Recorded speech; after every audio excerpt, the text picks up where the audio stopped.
A mother's desperate prayer leads to the birth of a prophet who would change a nation. This story begins not with a king or a warrior but with a woman named Hannah.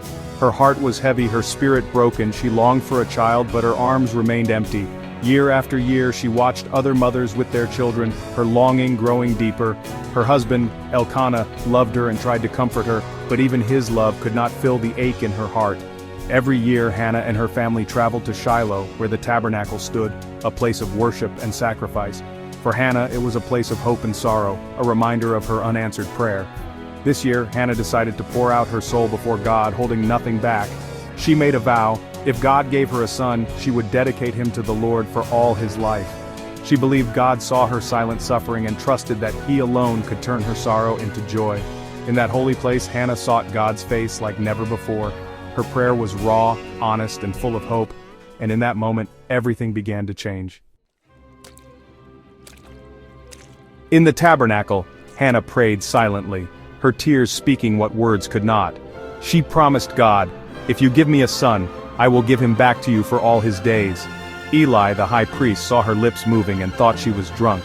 He confronted her, but Hannah replied, "I am deeply troubled. I was pouring out my soul to the Lord." Eli realized her sincerity and blessed her. "Go in peace, and may God grant your request." A wave of peace washed over Hannah. Her sadness lifted. She returned to her family, her heart filled with hope. Soon her prayer was answered. She gave birth to a son. She named him Samuel, meaning God has heard. Hannah remembered her vow and prepared to fulfill it. When Samuel was old enough, she brought him to Eli at the tabernacle. "I prayed for this child and the Lord granted my request. Now I give him to the Lord for his whole life." Samuel began his new life in God's house, serving faithfully.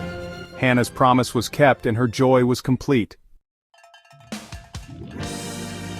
Samuel grew up in the tabernacle, learning to serve God from a young age. He wore a small linen robe, just like a priest, and helped Eli with daily tasks. Each morning he opened the doors of the Lord's house, learning the ways of worship and obedience. Though just a boy, Samuel's heart was pure and willing. He served faithfully, growing up in the very presence of God. Hannah visited him each year, bringing him a new robe, her heart full of gratitude. Samuel's life was a living testimony to answered prayer and a mother's faith. In the quiet halls of the tabernacle, God was preparing Samuel for something greater. The nation was waiting for a voice from God, and Samuel, the boy given in faith, was ready to listen. God's plan was unfolding in the life of the child. The stage was set for a divine encounter. One night, as Samuel slept near the ark of God, a voice called out in the darkness, "Samuel!" Thinking it was Eli, Samuel ran to him, but Eli hadn't called. This happened 3 times. Each time Samuel responded, "Here I am." Finally, Eli realized it was God calling the boy. He instructed Samuel, "If he calls again, say, 'Speak, Lord, for your servant is listening.'" Samuel returned to his bed, heart pounding, waiting in the silence. The voice came again, "Samuel, Samuel." This time Samuel answered as Eli had taught him. In that moment God spoke to Samuel, giving him a message for Eli and Israel. It was a difficult message, but Samuel listened to every word.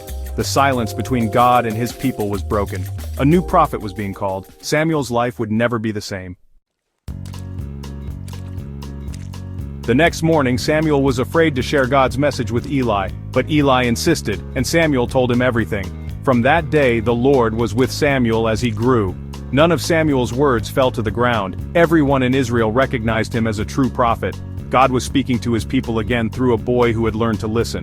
Samuel's story reminds us, God chooses those with willing hearts, not just the powerful or important. From a mother's prayer to a child's obedience, God's plan unfolded. Samuel became a voice for a nation, delivering God's word faithfully. The silence was broken, hope was restored. God still speaks to those who listen. Will you quiet your heart and say, "Speak, Lord, for your servant is listening"?